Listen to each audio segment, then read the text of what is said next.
ASMR.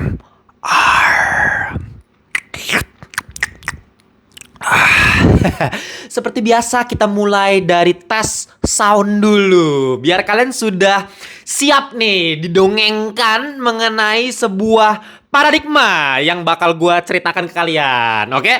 Seperti biasa, ini kan konten uncut ya. Jadi tanpa dipotong, tanpa diedit, apa adanya. Ya, semua yang gue omongin di sini tanpa diedit, bos. Ya, jadi kalau misalnya gue ada salah ngomong, bener-bener langsung kalian tahu. Nanti kalian perhatikan saja. Cuman kalau misalnya di konten uncut pertama tuh waktu itu gue bahas mengenai berpikir kritis di tahun 2023. Terus gue bahas LGBT, terus gue bahas terakhir itu minggu kemarin ya. Itu konten alur cerita film. Ya, semuanya topiknya memang sensitif dan kali ini tidak kalah sensitif dan saya sudah siap untuk di boykot. Ya, saya sudah siap di demo oleh para feminis karena topik kita kali ini pembahasannya adalah feminisme dalam dunia perfilman. Ini pasti kalian juga penasaran ya opini dari gue ya. Lagi-lagi ini opini gue yang pengen gue berikan ke kalian gitu ya. Gue pengen kan open minded gitu. Buka pikiran seluas-luasnya. Gue nggak bilang pikiran gue paling benar. Bisa jadi gue salah menurut kalian, tidak apa-apa. Nanti kita debat di kolom komentar.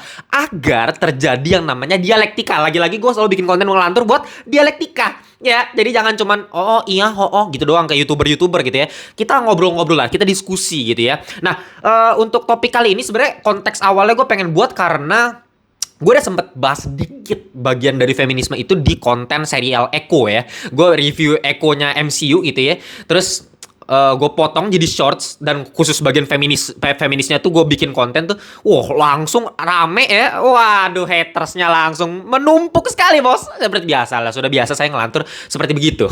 Karena mereka tidak paham konteksnya, video panjangnya tidak tonton, hanya cuma tonton shortsnya, ya mampus. Ya, oke, kalau kalian nanya, bang, kok feminis tapi ini cewek-ceweknya superhero semua, bang? Wah, gimana sih lu? Filmnya masa superhero dong? Ya, enggak, ini cuma pancingan doang. Karena saya tahu ya, kalau misalnya saya tampilkan karakter-karakter film-film lain, nanti pasti ada saja yang bilang, siapa sih bang? Nggak peduli gue nih, siapa sih? Gue cuma tahu Black Widow, ini sebelah siapa? Pasti ada yang seperti itu. Makanya superhero saja, gitu. Karena gue tau lah, model-model kalian tuh taunya yang kayak gimana doang. Ya, oke. Kita langsung aja mulai dari dua bagian ya. Gue pengen bagi jadi dua bagian seperti biasa. Pembagian feminisme itu gue pengen mulai dari dasar feminismenya dulu ya. Kita samakan dulu persepsi kita mengenai feminisme ya. Kita apa namanya, korelasikan lah ya pikiran kita sama pikiran gue sama kalian gitu ya, disejajarkan. Nah, untuk yang bagian kedua itu gue pengen bahas mengenai filmnya gitu. Jadi kita dasar pengertian feminismenya dulu, konteksnya seperti apa nih, baru nanti di film tuh seperti apa. Ya, contoh ada positif negatif nanti kita bahas semua. Oke? Ya, jadi ini kan pasti premier nih. Jadi kalian tolong tulis di kolom komentar, kalian debat aja. Kalau kalian punya pikiran A, tulis aja. Pikiran B, tulis aja. Jadi enak nih ya nanti kita. Oke, kita mulai dari pengertian dasarnya dulu kali ya. Feminis ya. Feminisme ini kan sebenarnya mulai dari kata feminim ya, feminim. Cuman lebih dasarnya lagi itu femina ya. Femina itu bahasa Latin, arti cewek gitu loh. Nah, baru berkembang lagi ya bahasa Perancisnya nanti ada yang namanya feminin ya. Feminin itu artinya itu kata sifat tuh. Kata sifat yang merujuk kepada kewanitaan ya. Jadi kalau misalnya kayak halo bang, nah itu feminin tuh. Karena kewanitaan gitu loh, ngerti kan? Nah, itu dari situ dulu tuh. Nah, baru itu berangkat lagi. Kita mulai lagi. Sekarang gue pengen mulai dari sebenarnya apa sih yang membuat timbulnya gerakan feminisme sampai sekarang sudah terlalu banyak seperti ini, sampai melampaui batas seperti yang sudah saya pernah jelaskan di shorts gua gitu ya, dan pada nggak terima. Ya, nanti gua jelasin juga tuh. Sebenarnya mulai dari tahun 1792 ya, di mana ada satu tokoh perempuan ya, namanya itu Mary Wollstonecraft.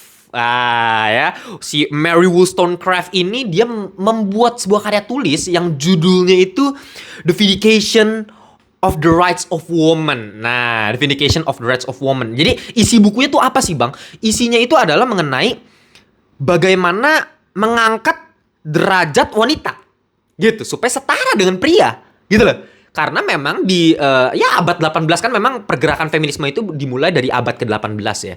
Sampai ke abad 19 ya, sampai sekarang pun makin gila-gilaan gitu.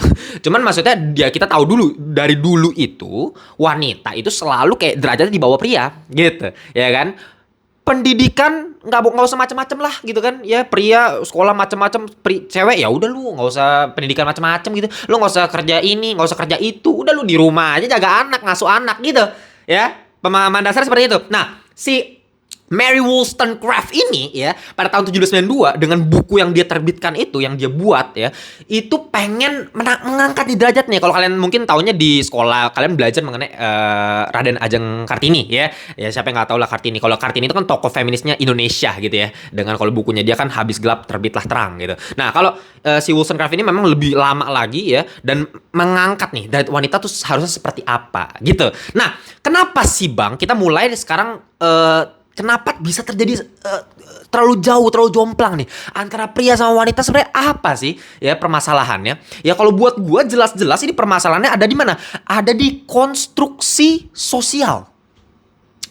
Jadi konstruksi sosial ini yang membuat ada perbedaan nih yang cukup signifikan gitu antara derajat wanita dan perempuan. Wanita dan perempuan ya.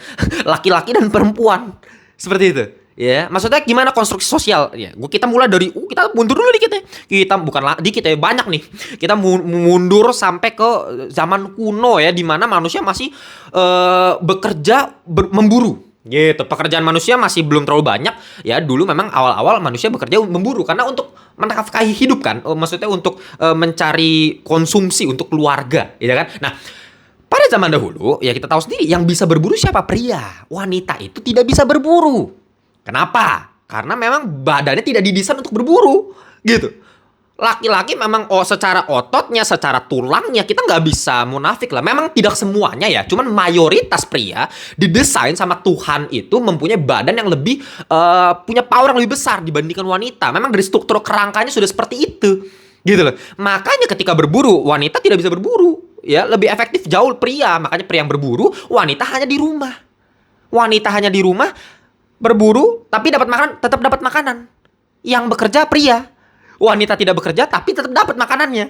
Gitu. Makanya dulu selalu dianggap sebagai beban keluarga. Itu zaman dulu.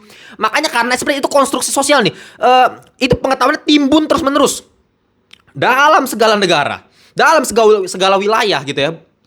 Menimbul sampailah hari ini di mana ya konstruksi sosialnya sudah seperti itu. Makanya kayak ya cewek ya seperti ini aja. Meskipun karena ada gerakan feminis seperti ini mulai ada perkembangan, mulai disetarakan gitu. Kalau tidak ada gerakan feminis, gua harus akui pria mas tetap aja dari zaman dulu sampai zaman sekarang ya begitu-begitu aja. Wanita bisa cuman kerjanya dia di rumah doang paling gitu. Karena konstruksi sosialnya ya, kerangka berpikir setiap manusia dikonstruksi dalam sepanjang zaman, jadilah pemikiran seperti ini.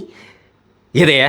Sampai kayak ya sekarang kan bahkan kalau misalnya kayak engineering. Kenapa kalau bagian engineering ya pria? Kenapa? Karena engineering selalu berhubungan dengan physical biasanya. Iya kan? Makanya lebih ke pria.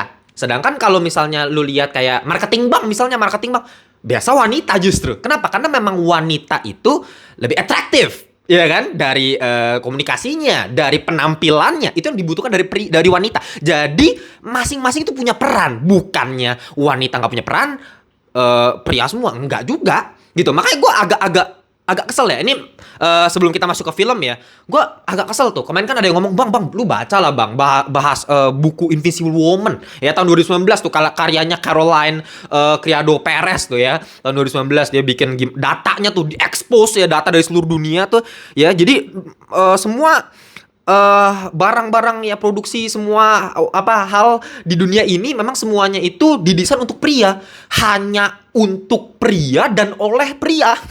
Seperti itu gitu. Jadi memang si Caroline ini berpikiran seperti itu kan. Kayak dengan datanya memang bener sih, memang bener. Jadi kayak handphone, misalnya kayak handphone kita kan desainnya itu berdasarkan tangan pria pegangannya, gitu kan. Nah, atau misalnya mobil, itu di bukunya Invisible Woman ya. Misalnya mobil itu kan kayak ada safety-nya, airbag-nya lah, safety belt-nya, ya kan. Itu semuanya memang didesain kan biasa boneka tuh yang pencegah buat ngetes kalau kecelakaan, kalau tabrakan seperti apa, itu ada boneka. Nah, bonekanya itu ukuran pria, gitu loh. Ya. Nah, pasti langsung pada cewek-cewek langsung tuh gitu kan. Waduh, ini semuanya pria. Mana nih wanita ini? Tidak ada ini wanita di sini. Gitu. Kita tidak bukan siapa-siapa di dunia ini. Makanya kita harus memiliki gerakan feminisme. Menurut saya itu sangat-sangat keliru ya bos, sangat-sangat keliru. Karena apa? Kalau misalnya kita ngomongin mobil tadi, mobil, apakah dengan pakai bonekanya wanita gitu makin karena balik lagi ya di datanya tuh wanita itu lebih mengalami kecelakaan. Kalau misalnya mengalami kecelakaan lebih banyak kerusakannya gitu, lebih sering terlukanya lebih parah gitu dibandingkan pria. Adalah datanya ya. Gua di sini nggak ngomongin beberin data macam-macam ya. Cuma gue pengen kasih argumen seperti itu gitu. Atau misalnya HP. Ya buat gua HP itu kayak lu kalau misalnya iPhone mini gitu ya, kemarin kan iPhone mini emang laku, kagak laku juga kan gitu loh maksud gua. Ya, lu ada iPhone mini yang nggak laku juga kok, udah nggak diproduksi lagi gitu buktinya. Ya, kalau mobil tadi kalau misalnya bikin desainnya bonekanya wanita misalnya, jangan-jangan lebih parah gitu kecelakaannya. Itu cuman argumentasi gua ya gitu. Nah, itu yang gua maksudkan dengan sebuah paradoks ini jadinya. Ya, nah ini kita masuk ke paradoksnya nih. Ya, paradoks. Jadi feminisme yang awalnya dilakukan sama yang tadi gue udah sebutin si Mary Wollstonecraft itu kan menyetarakan gitu. Tapi kalau misalnya lu mau setara, ya itu menurut gue dalam hak dan kewajiban karena sebagai manusia gue harus akui ya, gue nggak tahu, menurut gue sih harusnya dalam semua agama ya, tapi kalau gue bahas khusus misalnya dari Kristen lagi-lagi karena gue Kristen ya, di Alkitab kan memang ada kesetaraan tuh ya, baik laki-laki dan perempuan diciptakannya ya kan gitu loh, jadi setara semuanya gitu loh, secara hak kewajiban harus sama-sama manusia tuh gitu kan. Tapi kan perannya beda, fungsinya beda gitu loh. Manusia memang sebagai leader yang kunci utama dalam menafkahi keluarga, pria harus yang megang gitu kan. Nah wanita itu supporting ya kan, dia yang melahirkan ya kan, dia yang anak. Tapi ya gue nggak masalah kalau misalnya wanita itu mencari nafkah juga, nggak masalah. Tapi pria itu memang harus jadi ketuanya gitu loh, karena memang dari kodratnya seperti itu gitu loh, punya badan didesain untuk lebih kuat. Nah, tapi kan sekarang yang diingini wanita itu menurut gue udah lebih dari kesetaraan. Udah lebih dari kesetaraan. Maksudnya apa sih bang lebih dari kesetaraan? Gini, saya kasih contoh ya. Pernah mendengar istilah lady first? Pasti pernah kan? Nah, maksudnya apa itu lady first? Kan ladies first. Menurut gue ladies first kalau buat gue nggak masalah. Cuman kalau misalnya kita pakai kerangka berpikir yang tadi ya, kesetaraan tadi ya, apakah itu setara gitu loh?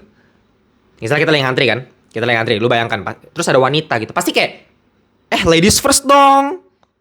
Duluan. Kalau kita setara, yang terjadi adalah ya udah siapa maju duluan, ya dia duluan. Tidak peduli gender. Kan seperti itu. Ini bukannya gue mendukung hal seperti itu ya. Maksudnya gue pengen diskontrak nih ya, pemikiran berpikirnya nih, argumennya seperti apa. Biar kalian lebih kebuka lah pikirannya. Iya kan? Atau kayak lady parking, bos. Lady parking tuh kayak kenapa harus ada lady parking? Artinya gini loh, setiap hal yang hal-hal mengenai wanita di dunia ini menurut gue bukannya mau disetarakan, tapi mau diistimewakan. Ngerti gak perbedaannya? Lu bukannya mau setara, lu maunya istimewa.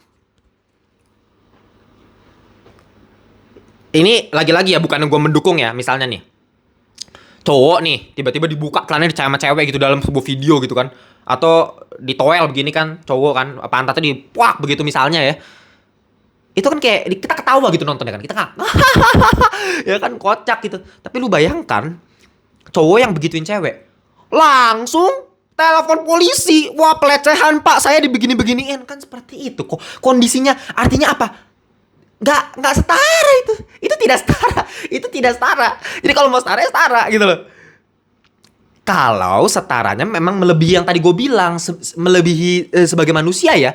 Karena kalau misalnya kita berkaca kepada si Wollstonecraft tadi, ya menurut gue setara harusnya secara manusia ya. Kita wanita harus dapat mengenyam pendidikan yang seharusnya seperti pria. Lah sekarang kan udah ya kan, ada nggak presiden wanita? Ada. Apa masalahnya? Ngerti gak sih? Jadi menurut gua permasalahan utamanya adalah sekarang wanita itu tidak lagi setara, maunya setara. Maunya sekarang lebih dari setara, maunya diistimewakan. Ini yang jadi masalah, itu paradoks. Perbedaan yang sangat-sangat mendasar itu. Misalnya motor Mio Ingat gak pas pertama kali Moto Mio keluar, Matic kan? Ya dulu kan motor ya udah motor kopling, ya kan berat gitu kan. Terus pakai lah motor terbitlah iklan motor Mio yang memang iklannya itu kan jangan mau kalah, jangan mau kalah, jangan mau kalah. Artinya memang wanita juga bisa nih seperti pria. Tapi di satu sisi motor Mio yang pertama kali dibuat itu jauh lebih enteng, tidak pakai kopling, sangat mudah digunakan. Setarakah sama motornya pria yang sebelumnya? Tidak setara. Ini spesial, ini istimewa. Jadi dalam kata lain apa? Wanita tuh maunya diistimewakan, bukan maunya setara. Gitu loh. Kalau misalnya kita nggak usah ngomongin feminisme seperti itu. Sekarang kita mikir, lu semua rata-rata, apakah lu semua feminisme menganut gerakan feminisme? Lu pasti menganut. Kenapa lu menganut feminisme? Gue berani bilang, lu nih yang lagi nonton semua nih, lu pada pasti menganut feminisme. Kenapa? Karena lu pasti setuju kalau misalnya cewek boleh sekolah. Setuju kan? Setuju gak? Cewek boleh jadi ketua kelompok. Cewek boleh kerja jadi cleaning service. Atau cewek boleh kerja jadi bos kantor. Boleh nggak? Boleh kan? Emak gua aja punya ya kantor akuntan gitu. Nggak masalah. Artinya kita juga feminis. Karena kita udah mau menyetarakan nih. Karena dulu memang kita harus akui dulu. Wanita itu derajatnya bertingkat-tingkat jauh di bawah pria. Lu nggak usah kerja apa-apa. Lu di rumah aja. Tapi kan sudah ada gerakannya. Dan sekarang mau lebih lagi. Mau diistimewakan. Itu kita bakal bahas mengenai dasar pemikiran feminismenya dulu. Nah sekarang kita masuk ke filmnya. Ya kita udah panjang lebar mengenai feminis gitu ya. Ini mohon maaf kalau misalnya gue ada salah data atau seperti apa. Karena saya bukan ahli feminis ya. Saya hanya sebagai mahasiswa yang pengen mengutarakan pendapat kritis gue. Nih pemikiran kritis gue ya udah gue kasih aja nih di sini gitu ya. Nah kita lanjut. Sekarang ke bagian kedua itu kita ngomongin film. Nah film ini ya balik lagi, gerakan feminismenya yang dimasukkan ke dalam film itu udah mulai ngadi-ngadi. Menurut gue, udah ngadi-ngadi. Kenapa? Karena ya harusnya setara, sekarang mau diistimewakan dan dimasukkan ke dalam film, dijadikan propaganda. Ini sama aja kayak yang kemarin kita bahas. Kan kemarin kita bahas mengenai LGBT kan. Kalian bisa nonton lah, kalau belum nonton lah. Yang versi uncut kayak gini nih, model-model yang tidak diedit sama sekali.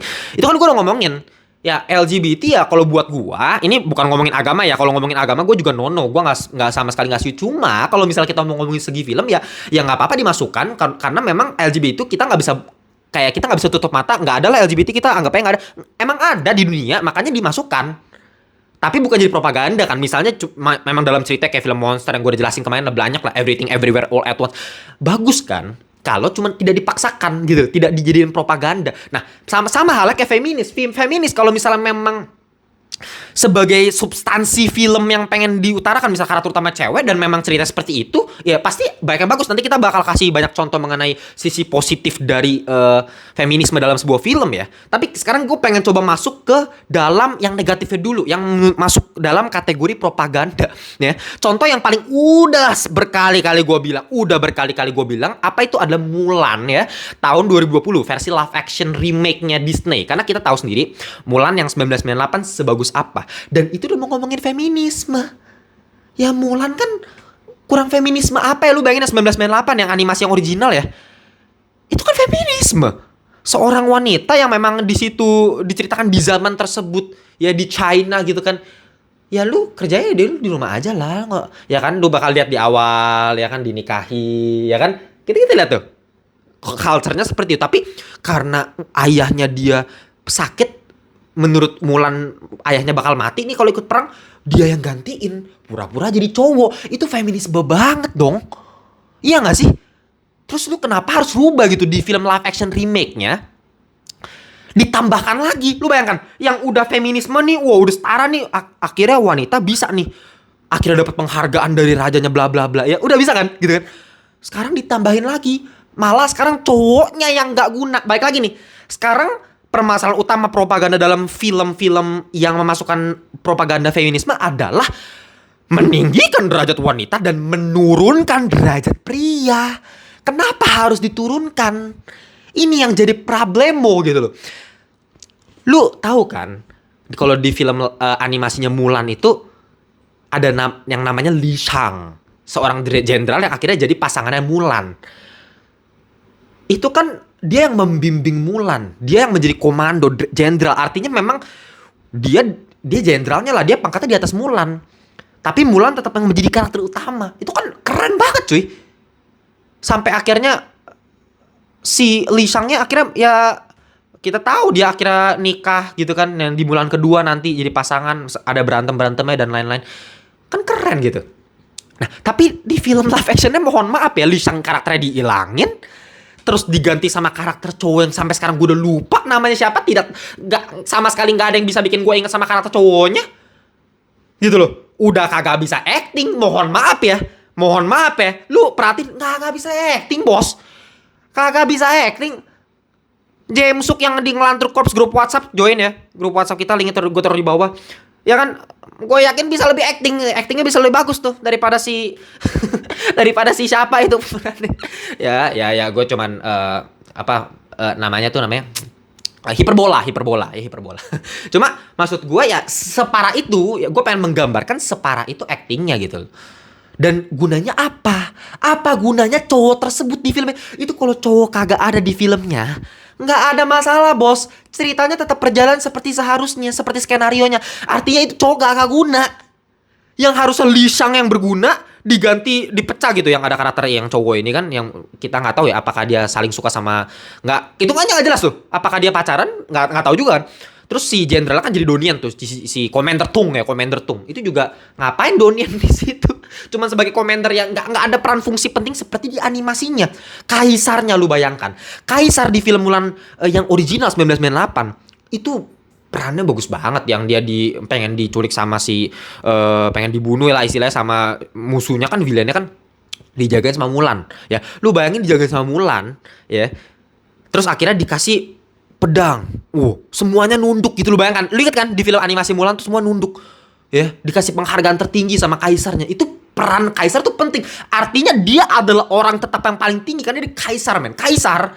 Tapi wanita yang satu ini yang bukan siapa-siapa bisa dikasih penghargaan tertinggi karena perannya dia yang feminismenya luar biasa sekali. Itu kan indah. Lah, di film live actionnya mohon maaf sekali kaisar tidak ada gunanya, padahal Jet Li yang peranin.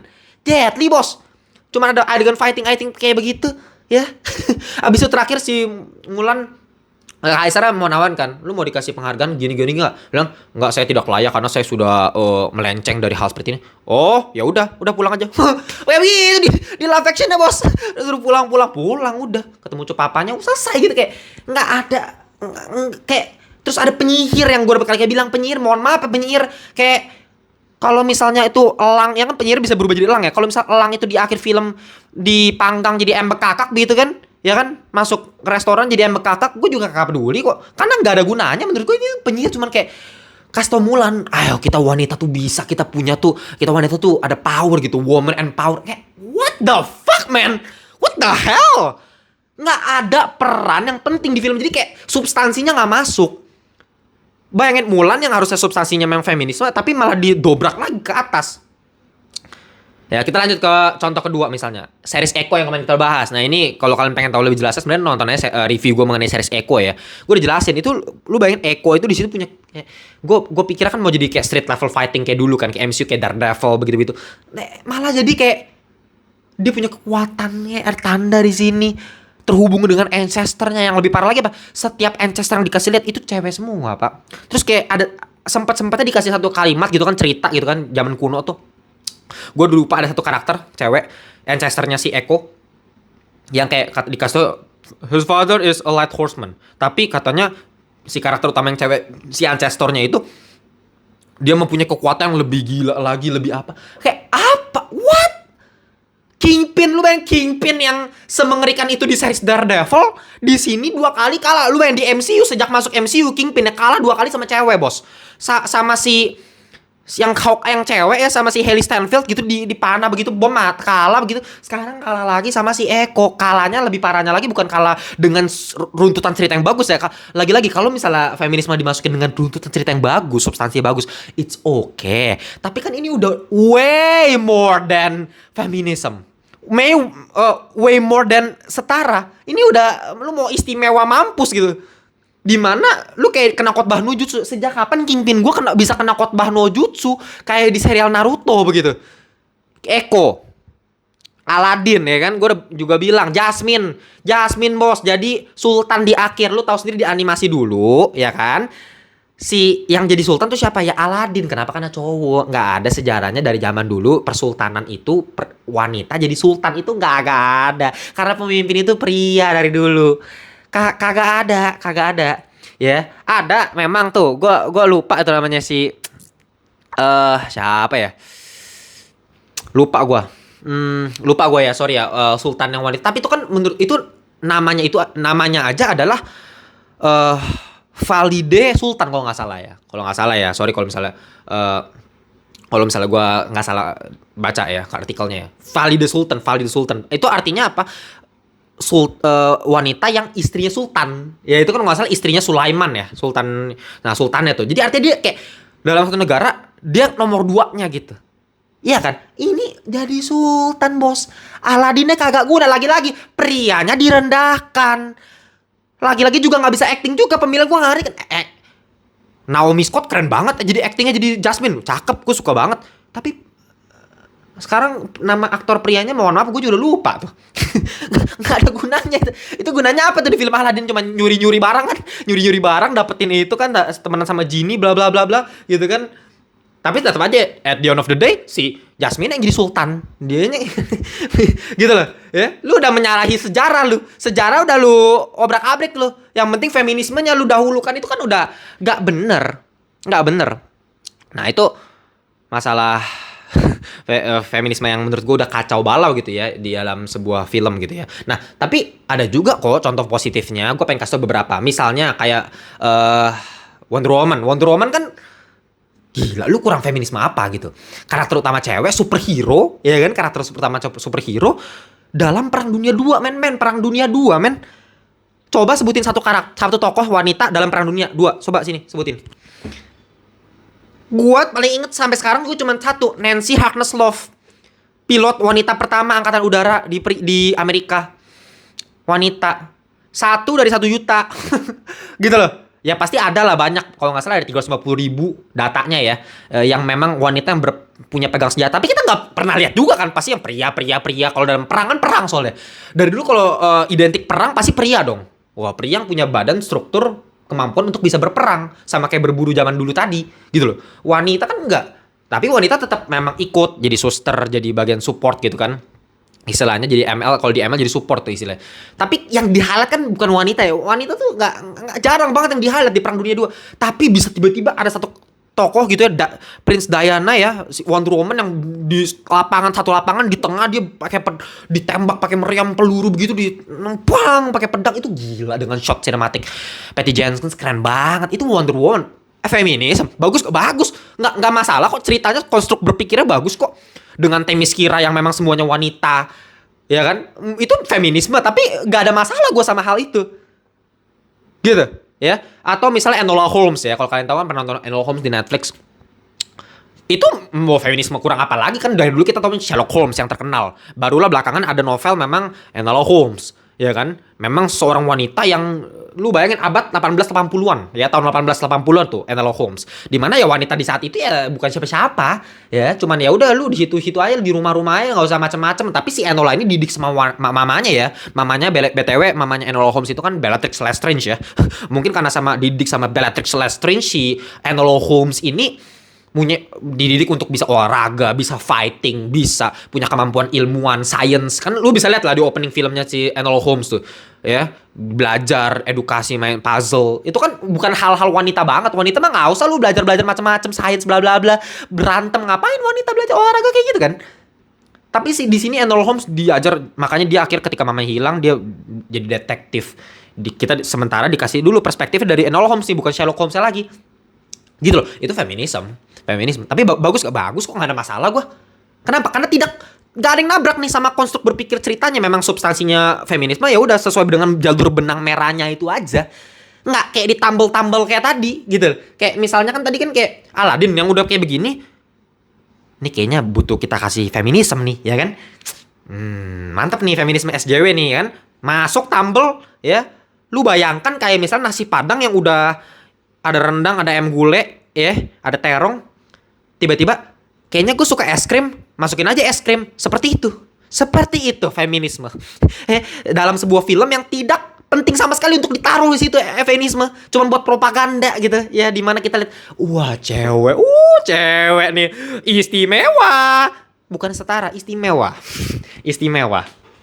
Ya, atau misalnya Barbie buat gue bagus loh, Greta Gerwig bagus loh. Ya, memang narasinya kenapa? Emang substansinya kesetaraan gender kan.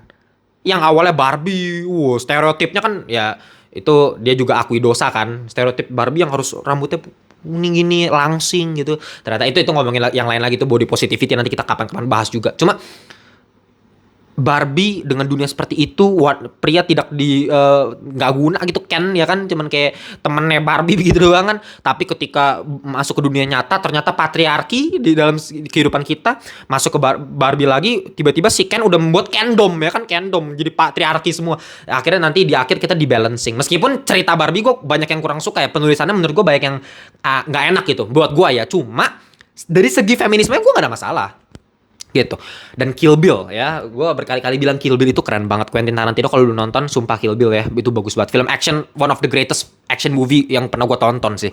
Dan Kill Bill itu kan Beatrix Kiddo, Uma Thurman, jadi seseorang pembunuh. Lu bayangin masuk ke dalam ya assassination squad ya, Deadly Viper ya, itu kan bawahannya si Bill tuh ceritanya tuh ya. Nah dulu si Beatrix Kiddo ini bawahannya tuh assassin, tapi suatu ketika dia keluar, tapi dia mau menikah gitu kan. Pas lagi menikah dibunuhin semua yang dalam wedding itu, terus dia digebukin sampai dikira mati, ternyata koma doang. Terus habis itu dia balas dendam tuh sama Bill karena udah ngerusakin pernikahannya dia, hidupnya udah hancur, anaknya awalnya dikira mati gitu loh. Lu bayangin tokoh utamanya cewek bisa ngebunuh semuanya begitu, itu kurang feminisme apa? Tapi apakah masalah? Seru-seru aja gue nonton, gak ada pikiran feminisme sama sekali. Gue justru keren banget Uma Thurman, gue suka banget tuh actingnya di situ, cara dia fightingnya keren banget, koreografinya keren banget. Kan gitu, bikin film mengenai feminisme, film yang memang secara dasar substansinya memang feminisme. Baru kita kasih nih, kita rajut nih supaya gimana caranya bikin film ini kelihatan bagus. Bukannya kebalikannya, film yang udah bagus kita tambahin feminisme, kita tambel, jadinya tolol, TOLOL, tolol filmnya jadinya. Kayak Mulan Live Action, mohon maaf, sampah sekali itu film. Ya, oke. Gue ini berapa lama sih? Oh udah 30 menit. Baru 32 menit ya. Kita ngomong cukup cepat ya. Cuman ya itu ya, gue harap kalian mengerti lah. Gue miris sekali. Maksudnya kayak wanita, ya mungkin karena wanita itu susah ya. Maksudnya mau, gue yakin nih, gue udah ngomong sepanjang lebar ini secara argumentatif. Awalnya pergerakan feminisme dari siapa, awalnya harusnya menyetarakan, tapi sekarang udah mulai maunya bukan disetarakan, maunya diistimewakan. Padahal udah tahu ya wanita itu, ya kan gini deh, gue kasih contoh terakhir ya. Tadi kan kita udah bahas mengenai tadi Yamaha Mio misalnya kan, Yamaha Mio.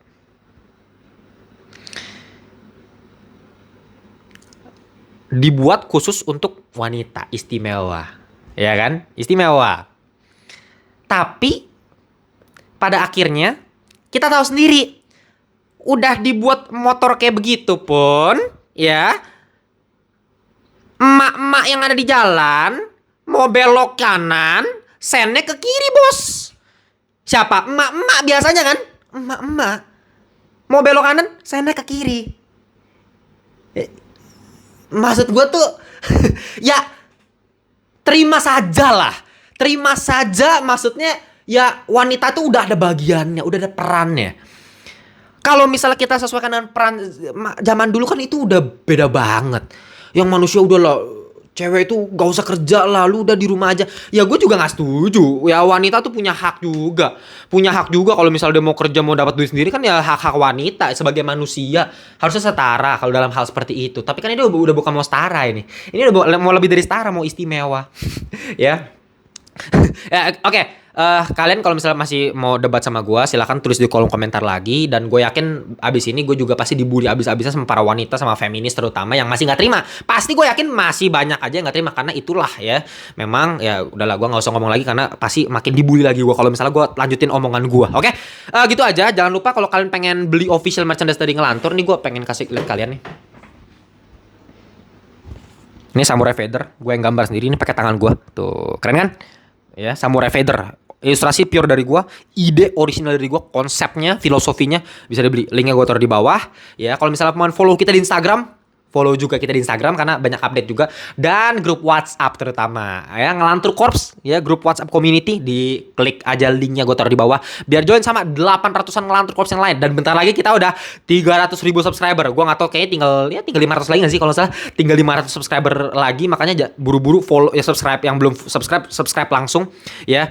Nanti kalau udah 300.000 subscriber, gue janji kita akan bikin membership community. Jadi ada beberapa benefit ya, nanti kita bakal omongin lebih lanjut. Nanti gue kasih tahu, ada video khusus buat penjelasan mengenai membership community. Oke, gitu aja ya. Semuanya udah gue jelasin kan? Ya, udah sih. Ya, oh satu lagi nih, gue agak kelupaan nih ya. Ini kan gue di sini ada poin dikit. Ya misalnya kayak Pinocchio. Pinocchio juga salah satunya. Mohon maaf ya, Pinocchio ya. Pinocchio lu bayangin kan, yang lagi-lagi di animasinya kayak udah bagus kan. Lu bayangin pesan moral yang ditekankan di Pinocchio animasi bagus sekali. Sampai anak-anak zaman sekarang harus sering kali dari dulu kan. Gue pas masih kecil juga dibeliin CD Pinocchio. Agar apa? Agar mau nurut sama orang tua. Karena memang pesan moral itu yang pengen diberikan lewat film Pinocchio. Ya kan? Ya, sekolah sini. Ya kan? Jangan bohong. Nanti hidungnya mancung, gitu. Ya, nanti lu jadi keledai, begitu-begitu. Nah, tapi kan film yang live action udah pesan moral di akhir diganti, yaitu ngomongin hal yang lain. Cuman lu lihat ada satu boneka cewek yang menurut gua, lu bayangin boneka cewek itu yang nggak ada di animasinya, itu dihilangin lagi nih.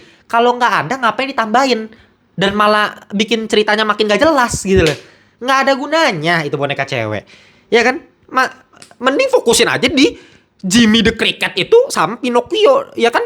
Dinamika mereka berdua aja difokusin, lebih bagus lagi pasti ceritanya. Kenapa harus dibikin kayak gitu? Malah merusak struktur ceritanya. Lagi-lagi film, kalau misalnya secara struktur cerita udah bagus, udahlah, lu nggak usah macam-macam tambahin propaganda macam-macam ya. Kecuali memang substansinya seperti itu. Oke, gitu aja. Semoga kalian mengerti dan share video ini ke teman-teman kalian semua. Oke, gitu aja. Kita jumpa di video segmen uncut berikutnya. Bye-bye semuanya. Gue harus matiin sendiri karena gue tag sendiri ya. Bye.